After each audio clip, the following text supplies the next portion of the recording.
The Galactic Defense Academy's training facility hummed with the sounds of 100 different species preparing for their final examination.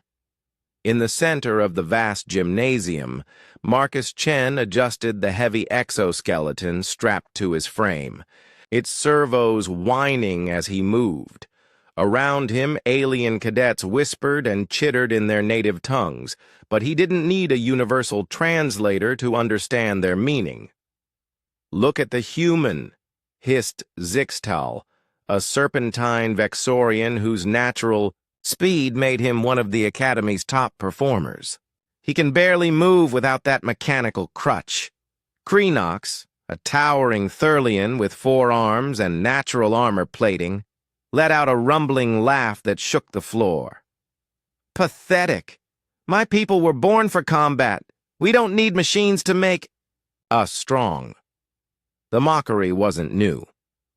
For 3 years at the Academy, Marcus had endured the constant reminders that humans were considered the weakest species in the Galactic Alliance.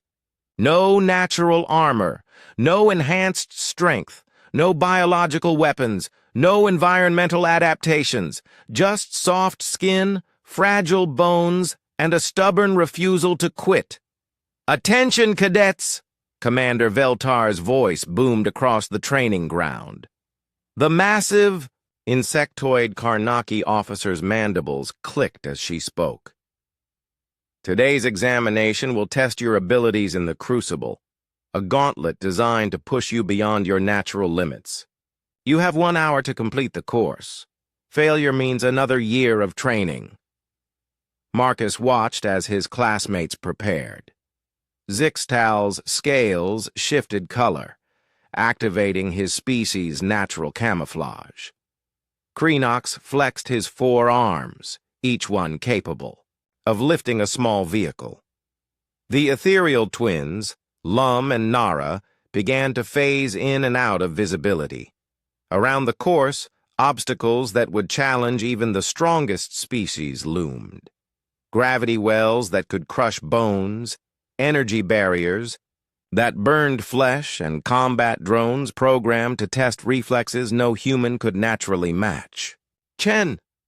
Commander Veltar's compound eyes fixed on him. "You may begin." Marcus stepped forward, his exoskeleton's joints groaning under the strain.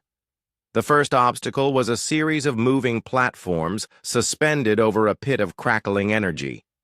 With mechanical assistance, he leaped from platform to platform, his movements clunky compared to the fluid grace the others would display. Behind him, he heard Zixtal whisper to another cadet, "Watch the human struggle. Even with that suit, he moves like a hatchling." The second obstacle required lifting massive weights to unlock a passage. Marcus's exoskeleton strained as he hefted the blocks, servos overheating from the effort. Sweat poured down his face inside. The helmet, as he barely managed to complete the task. The third challenge involved dodging plasma bolts from automated turrets while crossing a narrow beam. Marcus's enhanced reflexes, courtesy of the suit's AI, kept him alive, but just barely. Each near miss drew more laughter from the watching aliens.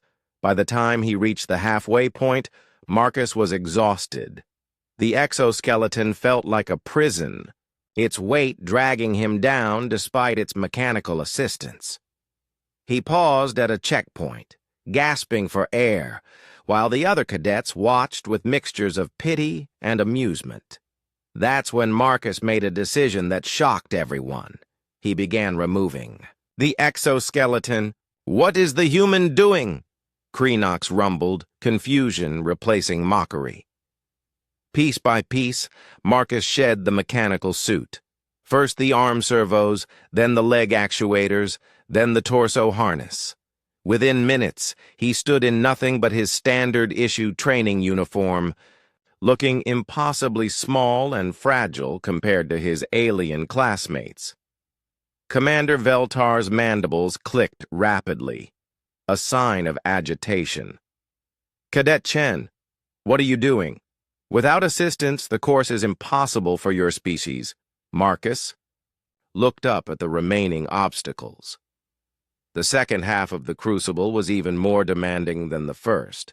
A climbing wall that stretched 30 meters straight up, a tunnel filled with crushing pistons, and a final gauntlet of combat drones, set to lethal force.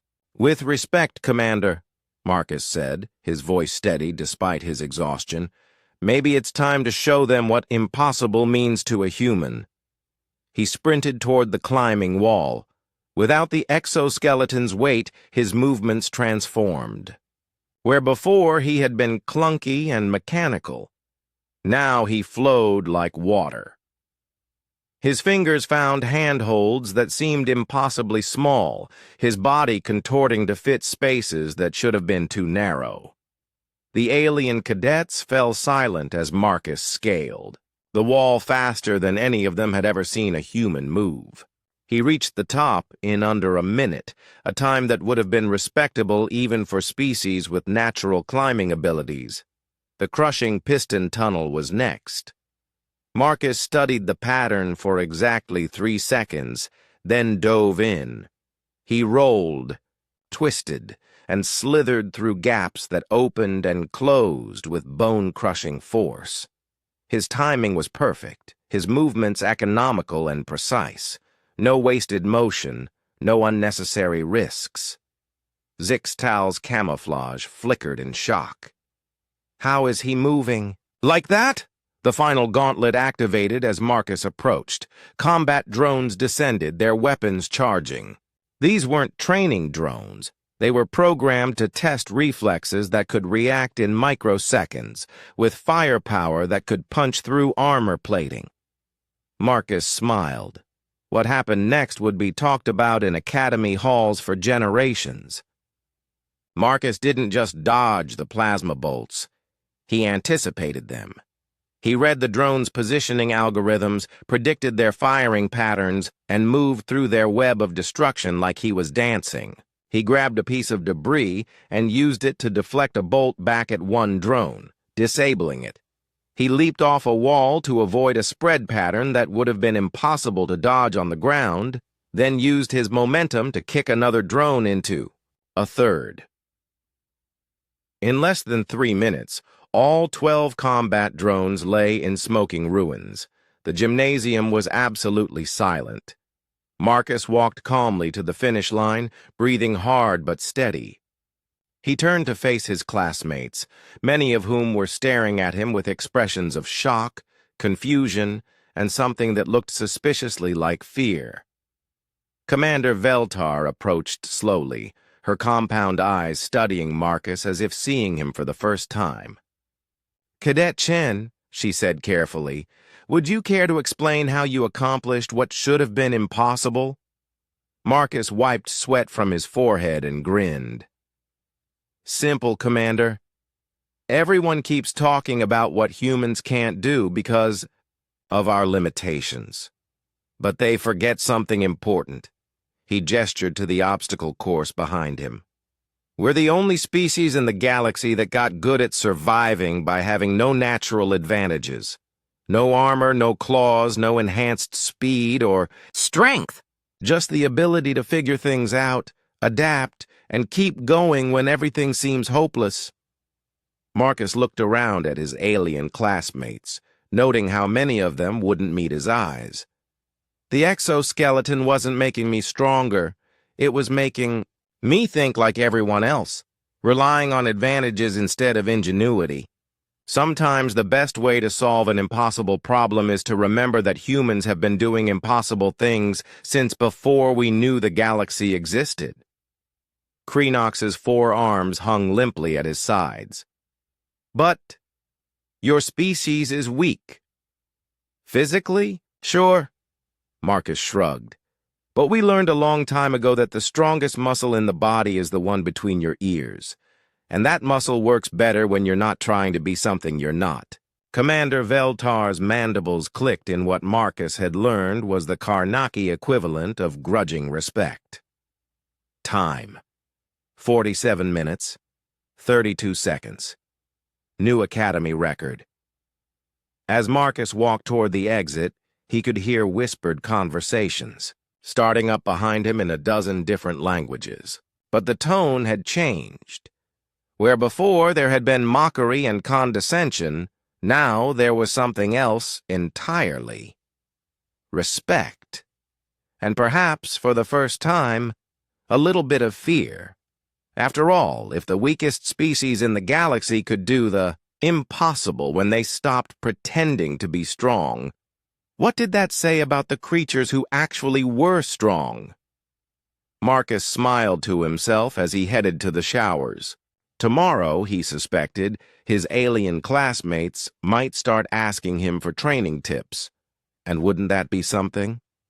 The universe was about to learn something that Earth had known for millennia. Never underestimate the species that turned impossible into just another word for Tuesday.